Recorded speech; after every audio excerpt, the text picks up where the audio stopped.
Mike Sullivan. I'm a former IRS agent and teaching instructor with the Internal Revenue Service. I worked at IRS, I don't know, over a decade. I've worked thousands of cases. I've been doing this work since 1973. I've been in private practice since '82. I am a national expert in IRS resolution, national speaker. I've been on ABC and all that, Fox Business and all that crap. Anyway, welcome to my YouTube channel. They're short, they're sweet, to the point. I don't go on and on. I don't pitch anything. I'm really good at what I do, and if you need representation, I bring it. Anyway, let me talk to you today about something really important. It's this passport revocation thing. Wow.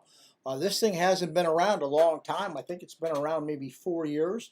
Through the FAST Act, F-A-S-T-A, they created this beast of passport revocation. They never had this before. They decided if you have serious debt, I don't know what they call serious debt. Serious debt to me is something in 6 figures, but IRS doesn't deem that to be serious.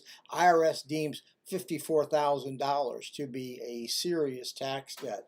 Should be a lot more, but anyway, what they're doing, if you have over that debt, you're going to get a letter, a 508C letter, where they are going to go ahead and they're going to revoke your passport. And they notify the State Department, can't fly, can't fly, can't fly list. So they can deny you flying.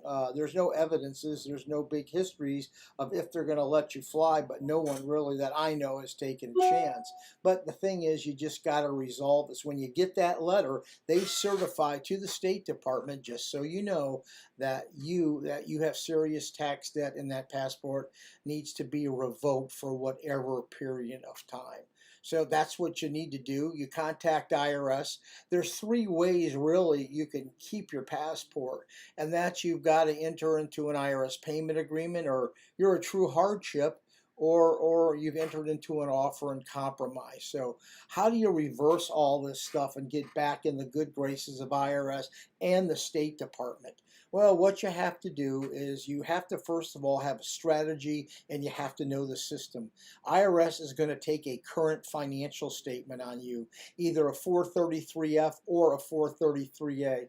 As a revenue officer at IRS, I always wanted the 433As. So what IRS or the service center is going to do when they take that financial statement, they're going to make sure that financial statement is correct. They're going to pull bank statements. They want to know what your pay stub are. They want to know what your expenses are. So they're going to come up and determine which of the 3 categories you're in. Either hardship, currently non-collectible, either payment agreement or offer. Once you have entered into one of those 3 programs, then you can be certified again to do whatever you want. IRS has collected a bunch of money because it scared everybody to death, and it's doing that today. That 508C letter is a wake-up call.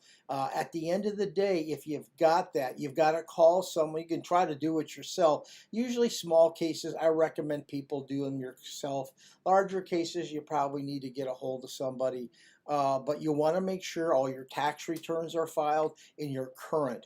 What does that mean by current? You have your estimate payments in the system, or you have enough withholding in the year that you come in. So I just want you to know these problems can be resolved. They probably can be resolved within a month. So, don't go through this. Just all you got to do is have someone that knows what they're doing. Keep your passport, but don't take a chance. Don't go down to the airport, because you may be having a bad hair day when you find out IRS said, hey, you're on the no-fly list because you owe IRS. Anyway, I hope I gave you the information you need. I need subscriptions, actually. Well, it's only because YouTube wants them to push my information out as a former agent. If you don't have subscriptions, YouTube kind of doesn't push out. So I'd appreciate you doing that. And by the way, leave me a comment or a like.